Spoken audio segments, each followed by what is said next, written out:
Ça va bien cet après-midi?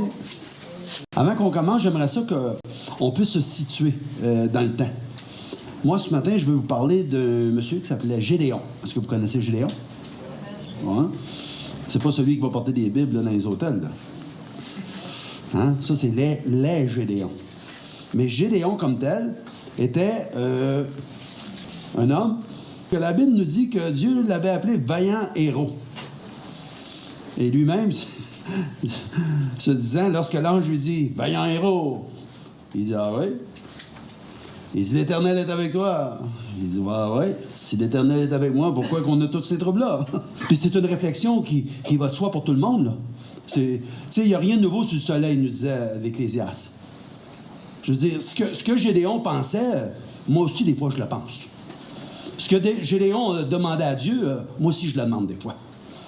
La façon que Gédéon a réagi par rapport aux troubles qu'il vivait, c'est la manière que je réagis des fois avec les troubles que j'ai dans ma sphère.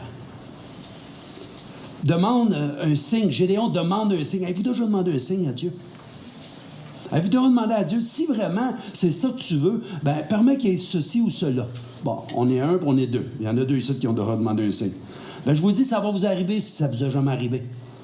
Parce qu'on aime comprendre et savoir que Dieu vraiment est avec nous. Tu sais, c'est beau de dire, si Dieu est avec nous, qui sera contre nous? Le problème, c'est, y est-tu avec nous? Comprenez-vous ce que je suis en train de dire?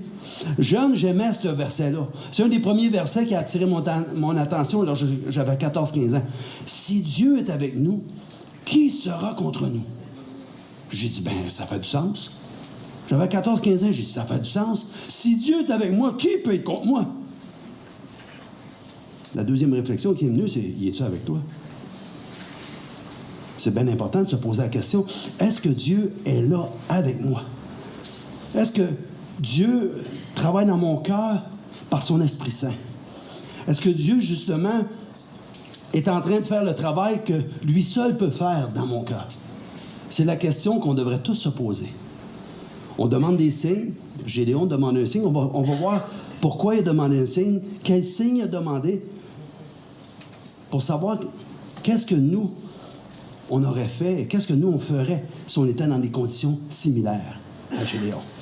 On va demander au Seigneur de nous aider à comprendre le but du message ce matin.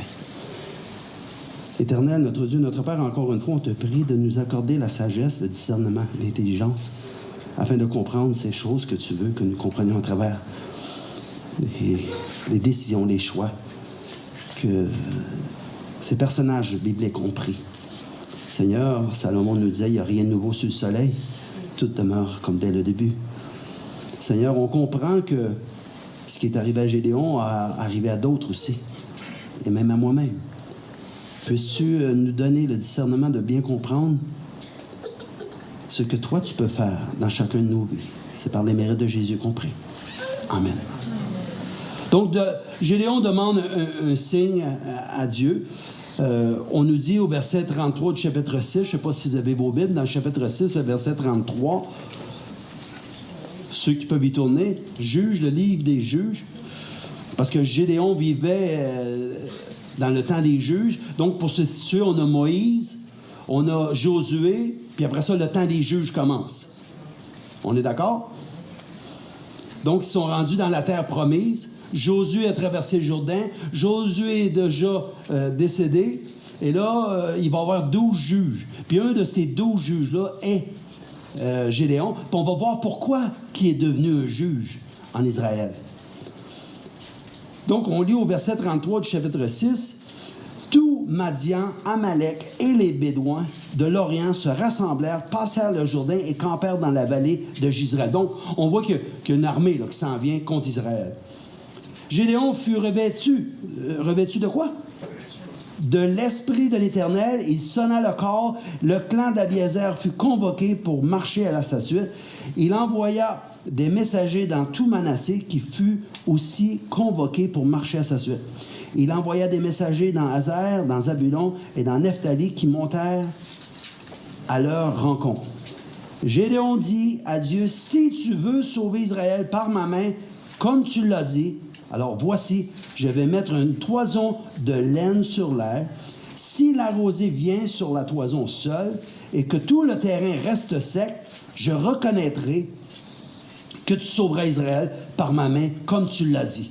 Donc, Dieu dit à Josué, à Gédéon, je veux être avec toi, vaillant héros, vaillant guerrier, je suis là avec toi, n'aie pas peur, on s'en va, on va gagner. Gédéon, il dit, excuse-moi là, mais il y a de la misère avec ça. J'aimerais ça que tu me fasses un petit signe pour me montrer qu'à quelque part, là, ce que tu dis est vraiment Dieu qui parle à travers toi. Et là, il lui demande que tout le terrain soit sec, mais que la toison qu'il va mettre sur le terrain, sur le gazon en avant de chez eux, là, ben, que la toison, elle soit trempe.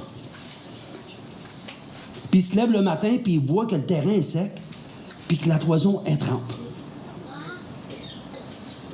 Puis il y en a tellement qu'il la tord, puis elle remplit tout un verre d'eau. Là, il dit, « Wow! Dieu, vraiment, tu veux vraiment que j'aille en avant, comme un général, pour aller sauver ton peuple. » Le doute s'installe. Mais là, il dit tout d'un coup que parce que là, le soleil est arrivé, la rosée, elle a disparu, puis que ce qu'il y a dans la toison, ben que ça a été encore plus long à sécher.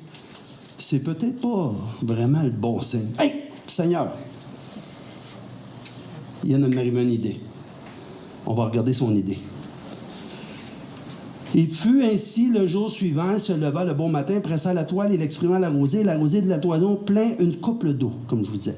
Alors Gédéon dit à Dieu, que ta colère ne s'enflamme point contre moi. Je ne parlerai plus que cette fois. Je voudrais seulement faire encore une épreuve avec la toison.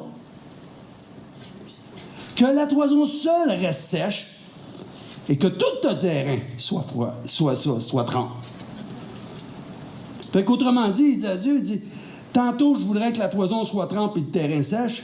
Mais là, il dit, non, ça veut dire que c'est peut-être un addon. Souvent, hein, on dit c'est un addon. La connaissez-vous celle-là? Un addon. Chaque fois qu'on témoigne à quelqu'un, puis on lui dit, tout excité, Seigneur a fait ça dans ma vie, puis il dit, arrête-toi là, ça doit être un addon. On se comprend? C'est un addon. Mais là, lui, il voulait être certain que c'était pas un addon. Fait qu'il dit, ce coup-ci, là, voici ce que je demande. C'est que la toison, elle, soit sèche, puis que le terrain soit tout trempe. Le Seigneur, il dit, OK. Et Dieu fit ainsi cette nuit-là. La toison seule resta sèche, et la rosée vint sur tout le terrain.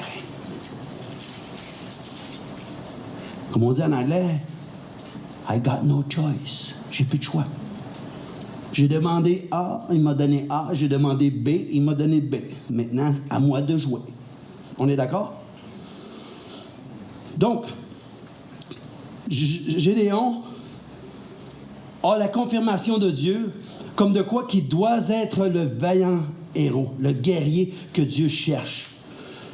Tous ceux qui désirent marcher dans les voies de Dieu, selon le plan qu'il a pour chacun de nous, un plan pour notre vie, on se pose un jour ou l'autre cette question. Suis-je à la bonne place? Suis-je en train de faire ce que je devrais faire? Est-ce que ma vie est conforme au plan de Dieu pour moi? C'est des questions qu'on se pose. On est-tu d'accord? Peut-être vous êtes également se poser cette question-là. Et vous espérez, vous souhaitez demeurer dans la voie et la volonté de Dieu pour votre vie. Et ça, dans les bons et dans les mauvais jours. Vous dites, moi, je veux marcher comme Dieu veut que je marche. Je veux marcher avec Dieu. Je veux être là où il veut que je sois. Tu sais, on dit souvent, il n'y a pas meilleure place à être là où Dieu veut nous avoir. On est d'accord? Heureusement, nous n'avançons pas à tâtons dans l'obscurité. Ah oui, nous avons le conseil de Dieu. C'est vrai qu'en fin de compte, nous avons l'Esprit Saint. C'est la chose qu'on doit se dire. Qui nous rappelle ce que Dieu le Père, Jésus, nous avise et nous dit dans sa parole. Parce que souvent, on est là à se poser, est-ce que c'est ça que tu veux pour moi ou est-ce que c'est ça que tu veux? avez-vous déjà dit de vous-même, c'est pas aussi simple que ça en a l'air.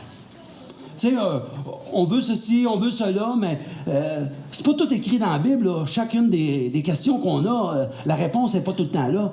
Ah! Peut-être que votre répertoire de réponses n'est pas trop grand. Parce que plus qu'on lit la parole, plus qu'on connaît Dieu, plus qu'on connaît les réponses que le Saint-Esprit peut nous ramener à notre intelligence pour nous dire « voici ceci » ou « voici cela ». On se comprend? Tu sais, quelqu'un un jour me disait « ben là, c'est pas écrit dans la Bible, tu sais, qu'on ne devrait pas fumer. » Non, c'est pas écrit dans la Bible qu'on ne devrait pas fumer. Mais c'est écrit dans la Bible, par exemple, « Ne sais-tu pas que tu es le temple du Saint-Esprit et que celui qui détruira ce corps, Dieu va le détruire? » C'est ça, c'est clair? Ou aurait fallu que Dieu marque « Ne pas fumer. » On se comprend?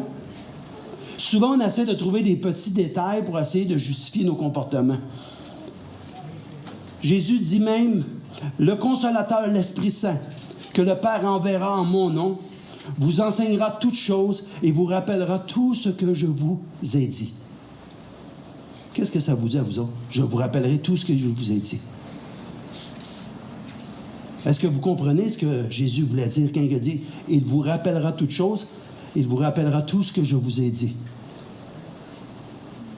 Qu'est-ce que ça vous dit à vous?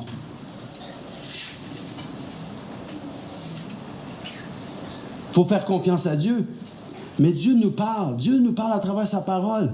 Si on ne prend pas le temps d'étudier la parole, de lire la parole, de connaître Dieu à travers sa parole, est-ce qu'on va être capable de savoir ce que Dieu veut vraiment pour vous, pour moi, pour nous? On doit être actif. On doit avancer selon les plans de Dieu. Puis il y a 3 choses qui peuvent nous indiquer si nous marchons dans ses voies et selon sa volonté, selon ses desseins. Premièrement, sommes-nous en accord avec sa parole? Lorsque je fais ceci ou cela, lorsque je prends une décision majeure dans ma vie, je devrais toujours me poser la question, est-ce que Dieu est d'accord avec ça? Est-ce que Dieu est d'accord avec mon choix? Est-ce que Dieu veut que je m'en aille dans cette direction-là? Le Saint-Esprit nous rappelle la parole de Dieu afin que nous puissions rester fidèles, conformes au plan de Dieu. Dieu lui-même donne ce conseil lorsqu'il dit dans sa parole, dans le livre de Josué, « Fortifie-toi seulement et aie bon courage en agissant fidèlement selon toute la loi comme Moïse, mon serviteur, t'a prescrite. Ne t'en détourne ni à droite ni à gauche, afin de réussir dans tout ce que tu entreprendras. » Josué chapitre 1, verset 7. Médite-le jour et nuit. Regarde, ne t'en détourne point. Est-ce qu'on fait, deuxièmement, ce que Dieu ou Jésus nous appelle de faire? Est-ce qu'on est en train de faire ce que Dieu voudrait qu'on fasse? Est-ce qu'on est capable de se poser la question, de dire, ce que je suis en train d'entreprendre, là, est-ce que Dieu est d'accord avec ça? Parce que des fois, on ne veut pas se la poser la question. Savez-vous pourquoi? Savez-vous pourquoi on ne veut pas se la poser la question? Parce qu'on ne veut pas la réponse. Parce qu'on connaît la réponse. Puis on pense que si, dans le fond, on ne lui demande pas, ben, même que ça ne fonctionne pas, on va dire, ah, ben, tu sais, dans le fond, on aurait dû te consulter. Mais des fois, on joue avec le Seigneur. On est d'accord? On fait semblant qu'il nous parle, mais qu'on ne comprend pas vraiment, puis qu'on essaie de se faire distraire par toutes sortes d'autres choses pour justement pas entendre la voix qui nous parle. Et vous aurez été dans une maison, peut-être c'est votre maison qui est comme ça, là. Mais moi, je me souviens, j'allais chez ma mère, je rentrais là, je pensais qu'il était à 14, il était à 2 dans la maison. Il y a une TV qui jouait, les cowboys, l'autre, l'armée, beating, badang, dans une autre TV. En haut, il y avait une autre TV.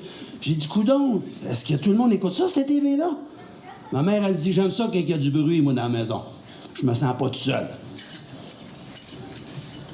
OK? J'ai dit, man, moi, je pense que des fois, on veut du bruit parce qu'on veut pas entendre notre conscience nous parler. C'est la même chose dans notre auto. Il y en a qui ne peuvent pas s'en aller en auto s'ils n'ont pas la radio dans le tapis. Parce que s'ils sont tout seuls avec eux-mêmes, peut-être que le Seigneur va pouvoir leur dire des choses qu'ils voudraient peut-être pas entendre, mais qui sera profitable pour eux d'entendre. Comme le Père m'a aimé, disait Jésus, je vous ai aussi aimé. Demeurez dans mon amour. Si vous gardez mes commandements, vous demeurez dans mon amour, de même que j'ai gardé les commandements de mon Père, et je demeure dans son amour. Jean 15, chapitre 15, versets 9 à 10. Alors, l'autre question qu'il faut qu'on se pose, c'est, sommes-nous conduits par le Saint-Esprit? Est-ce que vous êtes capable de répondre à cette question-là? Est-ce qu'on est conduit par le Saint-Esprit? Nous devons développer nos capacités d'écoute pour entendre le Saint-Esprit quand il dit quelque chose. Vous êtes d'accord avec ça? Certains considèrent cela comme une chose mystique, mais cela n'est pas toujours le cas. Nous avons simplement besoin de l'entendre et de lui obéir quand il nous rappelle la parole de Dieu. À un moment donné, on est en train de faire de quoi? On prie, et là, il y a un verset qui nous vient, puis c'est clair dans notre esprit. On peut se faire accroire toutes sortes d'affaires. On peut se dire que c'est un addon. On peut se dire que c'est dans le fond de notre conscience. Mais vous ne pensez pas que c'est le Saint-Esprit qui est en train de vous parler? Si vous posez la question à Dieu, pourquoi il ne vous répondrait pas?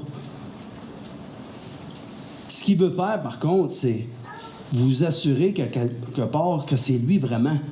Puis pour vous assurer que c'est lui vraiment qui vous parle, vous avez la parole de Dieu qui va vous dire si ou non vous êtes conforme à ce que Dieu veut pour vous.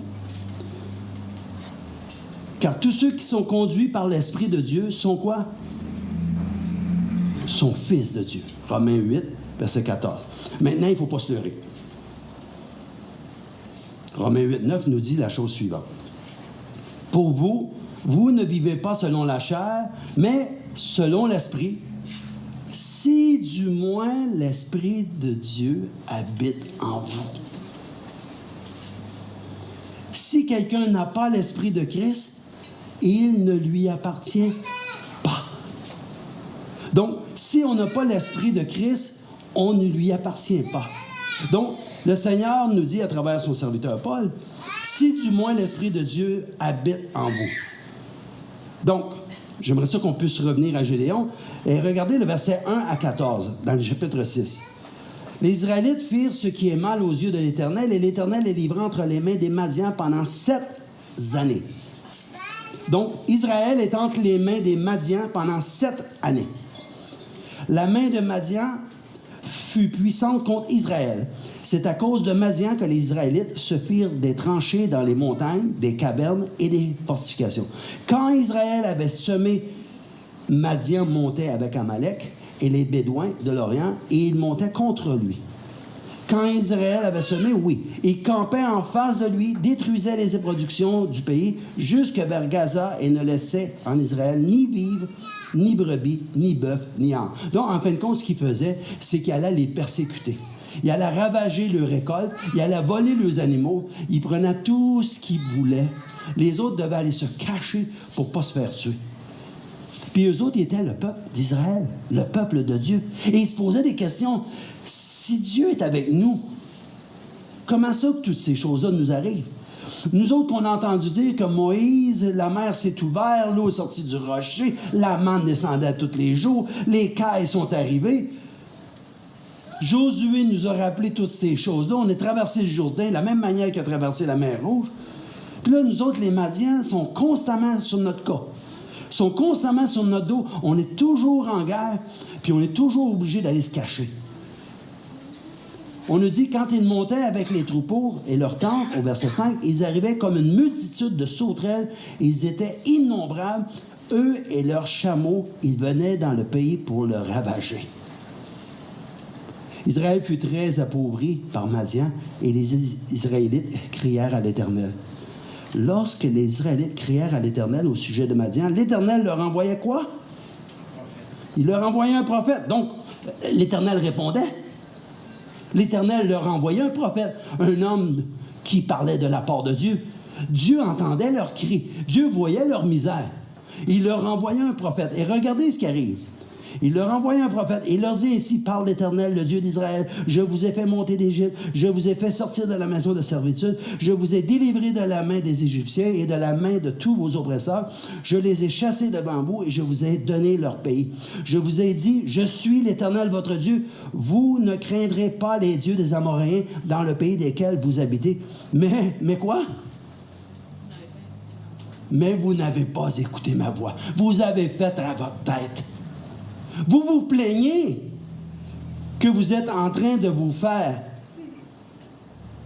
martyriser d'un bord et de l'autre. Vous dites que l'Éternel ne vous entend pas. Je vous envoie un prophète et je vous dis pourquoi que toutes ces choses-là vous arrivent. Parce que vous n'êtes pas en train de faire ce que vous devriez faire. Vous n'êtes pas obéissant. Vos lèvres m'honorent, mais votre cœur est loin de moi. Puis vint l'ange de l'Éternel, au verset 11. Et il s'assit sur le térébinthe d'Ophra, qui appartenait à Joas, le clan d'Abiézer. Gédéon, son fils, battait du froment au pressoir pour le mettre à l'abri de Madian. Donc, Gédéon est en train de travailler pour justement avoir du blé à manger, mais il le fait à cachette parce qu'il a peur de se faire poigner par les Madianites. Et là, pendant qu'il est là en train de travailler, l'ange de l'Éternel lui apparut et lui dit, « L'Éternel est avec toi, vaillant héros. » Ah! L'Éternel est avec toi. OK. Gédéon lui dit, « Ah, mon Seigneur, si l'Éternel est avec nous, pourquoi tout cela nous arrive-t-il?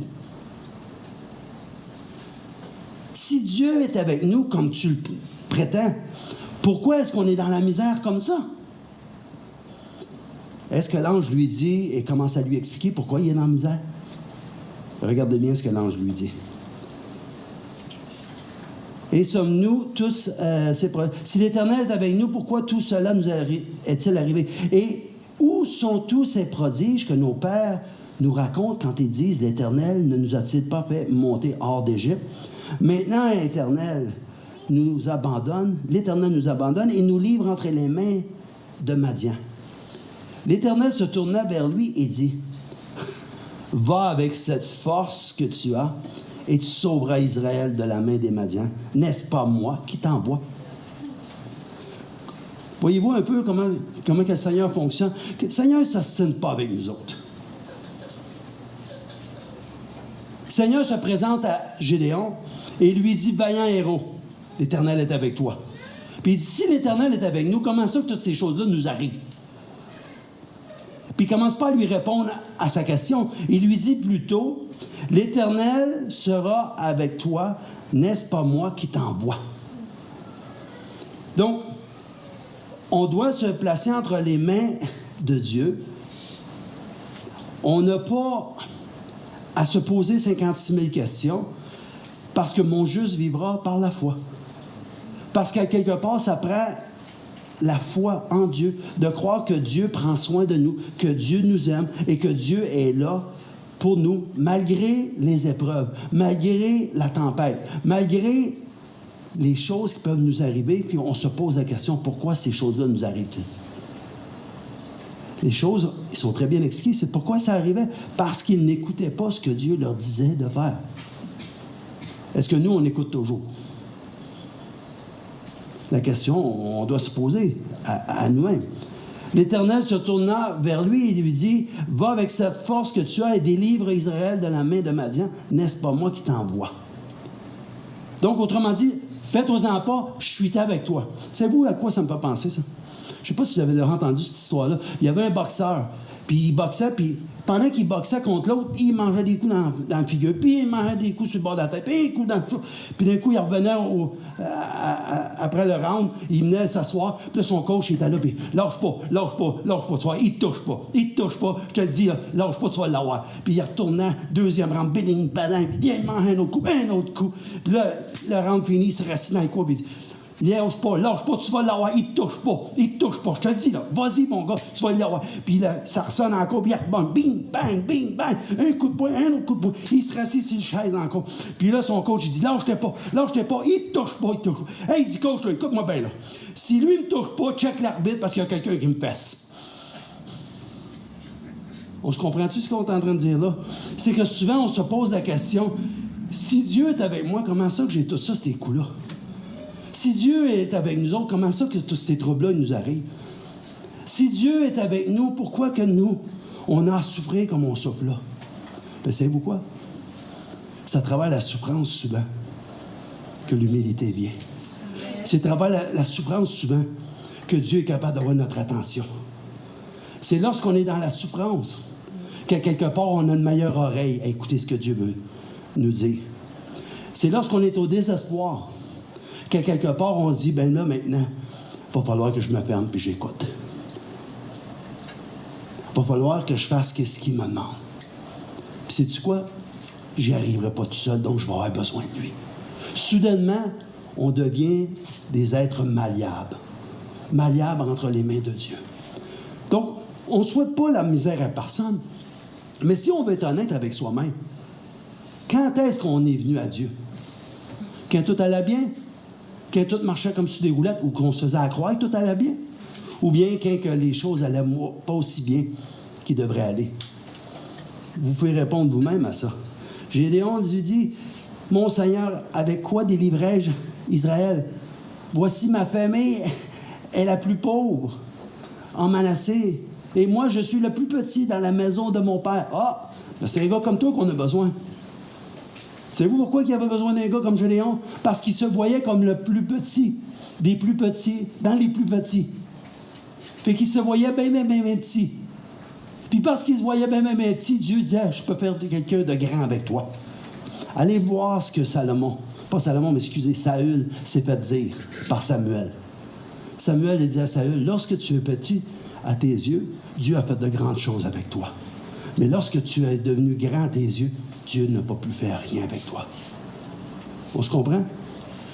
Donc, l'Éternel lui dit, va, je serai avec toi et tu battras Madian comme un seul homme. Gédéon lui dit, si j'ai trouvé grâce à tes yeux, donne-moi un signe. Voyez-vous, le signe de la toison est venu là. Parce qu'il a vu que l'ange lui disait, tu es un vaillant héros, Dieu va t'être avec toi, n'aie pas peur. Mais il a demandé à Dieu, donne-moi un signe pour être capable de savoir que vraiment c'est toi, Dieu, qui m'appelle à faire ce que tu m'appelles à faire. Et l'Éternel lui dit quoi? Au verset 23, « Sois en paix. Ne crains point, tu ne mourras. Tu ne mourras pas. » Alors, au verset 24, Gédéon bâtit. On dit que Gédéon bâtit quoi? Un autel à l'Éternel, il lui donna pour nom l'Éternel paix. Il existe encore aujourd'hui, on nous dit, à Ophra, qui appartenait à la famille d'Abiézer. Dans la même nuit, l'Éternel dit à Gédéon, « Prends un jeune taureau de ton père et un second taureau de 7 ans, renverse l'autel de Baal qui est à ton père et abat le pieu sacré qui est dessus. Tu bâtiras ensuite et tu disposeras sur le haut de ce rocher un autel à l'Éternel, ton Dieu. Tu prendras le second taureau et tu offriras un holocauste avec le bois de l'idole que tu auras abattu. » Gédéon prit 10 hommes parmi ses serviteurs et fit ce que l'Éternel avait dit. Mais, regardez, mais comme il craignait la maison de son père et les gens de la ville, il l'exécuta quand? La nuit. Pourquoi? Parce qu'il avait peur. Il avait peur que les gens le voient. Il avait peur qu'à quelque part, il ne puisse pas accomplir sa mission. Ça ne vous fait pas penser à quelqu'un qui a rencontré Jésus la nuit? Pourquoi Nicodème a rencontré Jésus la nuit? Parce qu'il avait peur de ce que les autres diraient, ses autres collègues. Donc, Gédéon fait ce qu'il a à faire, mais Dieu fait à travers Gédéon ce qu'il faut qu'on fasse avant d'être béni. Qu'est-ce qu'il a demandé à Gédéon de faire? Il a demandé de prendre justement Baal, puis Astarté, le bâton, de jeter ça à terre, de se débarrasser des idoles, puis que finalement, il prendra l'autel où il y avait les idoles, puis que là, il ferait vraiment un vrai sacrifice à Dieu. Autrement dit, il voulait que les gens comprennent qu'on devait revenir à Dieu. Puis revenir à Dieu de tout notre cœur. Qu'on ne devait pas se fier à des idoles. Comprenez-vous? Regardez bien la chose qui arrive. C'est très, pour moi, C'est le punch dans Gédéon. On termine. Versets 28 à 34. Écoutez bien ça. Gédéon bâtit là un autel à l'Éternel et lui donna pour nom l'Éternel paix. Dans la même nuit, l'Éternel dit à Gédéon, prends le jeune taureau de ton père et le second taureau de 7 ans, démolis l'autel de Baal et à ton père et abat le poteau d'Achéra qui est au-dessus. Et là ensuite, il lui dit, tu vas bâtir, tu déposeras en ce lieu fortifié un autel à l'Éternel ton Dieu, tu prendras le second taureau et tu offriras à l'Holocauste avec le bois du poteau d'Achéra et tu auras battu. Donc, il a pris le poteau, qui est un idole, qui est en bois, puis il s'en est servi pour justement mettre le feu, pour justement faire la présentation du sacrifice qui se devait de faire. Lorsque Gédéon a fait ça de la nuit, alors, le lendemain matin, les gens de la ville, au verset 28, furent levés de bon matin. Voici que l'autel de Baal était renversé. Le poteau d'Achéra placé dessus était abattu et le second taureau était offert en holocauste sur l'autel qui avait été battu. Et ils se dirent les uns et les autres, qui a fait cela? Ils s'informèrent et firent des recherches. On leur dit, c'est Gédéon, fils de Joas, qui a fait cela.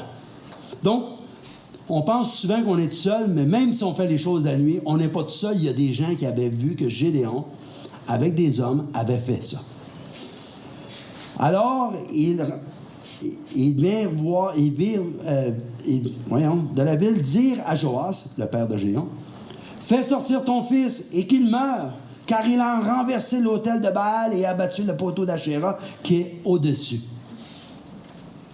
Écoutez bien le punch, là. Ils vont voir son père, à Gédéon, puis il dit, hey, fais sortir Gédéon, ça presse. Parce qu'on a vu, on a su ce qu'il a fait. Puis ce qu'il a fait, ça mérite la mort. Parce qu'il a jeté l'autel de Baal, puis il a jeté le bâton d'Achéra. Puis ça ne marche pas avec nous autres. Alors Joas répondit à tous ceux qui se tenaient près de lui, est-ce à vous de plaider pour Baal? Est-ce à vous qui allez le sauver? C'est vous, les êtres humains, qui allez sauver votre Dieu? Quiconque plaidera la cause de Baal mourra avant le matin vienne. Donc, Joas avait su par son fils que l'ange de l'Éternel lui avait apparu. Et qu'à quelque part, Dieu voulait que l'adoration d'idoles, autre que d'adorer Dieu, ne se fasse pas. Et là, il sait que Dieu a parlé avec son fils. Et voici ce qu'il dit. Si Baal est un Dieu, qu'il plaide lui-même sa cause, puisqu'on a renversé son autel. Si Baal est vraiment un Dieu, si Baal existe vraiment, ben laissez-les s'arranger lui-même avec mon fils. Pourquoi que vous venez en gang pour essayer de tuer mon fils? Baal, il doit être assez grand pour s'arranger lui-même. Si Baal est vraiment un Dieu qui s'organise,